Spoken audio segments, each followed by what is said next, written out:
সারা কাজ করতে করতে কেন জানি না শুধু খিদাই লাগতে থাকে আমার। হ্যাঁ, এর লেগে তোমাদের সাথে রেসিপি ভিডিও নিয়ে আসছি।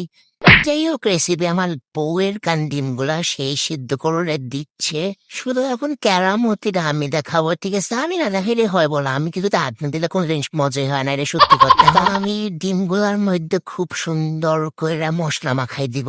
আমরা যারা যারা মশলা মাখাইতে পারো না, এরকম দেখে শিক্ষা না, ঠিক আছে? মাইন্ডসেট এভাবে মশলা মাখাইতে হয়, নাহলে কিন্তু কোনো কাজ হয় না। মানে আর কি, তেল মাখাইতে আর আমি একটু মশলা বলে দিই, মশলা দিলে একটু বেশি কাজ করে আর কি, ঠিক আছে? তারপর দেখবা এই চাটনি, ইস, বউয়ের চাটনিটা ছিল দেখা কাজে লাগিয়ে লিখছি।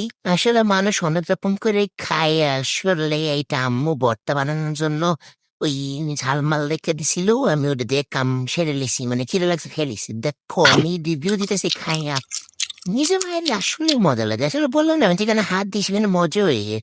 এত মজা কে গাইছো, তো মজা কে। আমি খাইতে খাইতে কথা বলতে পারতেছি, খেয়ে নিন। গাইস, তোমরা কিন্তু অনেকেই আসছো আমাকে কমেন্ট করো যে আমি শুধু খাওয়ার ভিডিও কে দিই।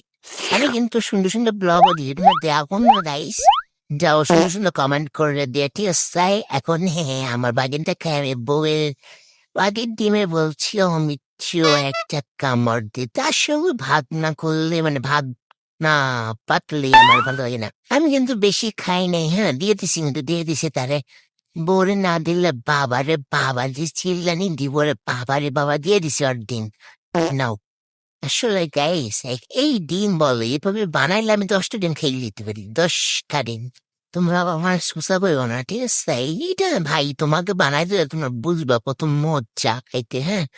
তোমরা কিন্তু গাইস আমাকে প্রত্যেকদিন ব্লগ দেওয়ার কথা বলো, কিন্তু আমি একটু কাজে ব্যস্ত থাকি, তো জন্য দিতে পারি না, ঠিক আছে? এবার থেকে প্রতিদিন তোমাদের চালানোর জন্য ভিডিও দিব, মানে যদি প্রতিদিন না পারে একদিন পর একদিন, হে।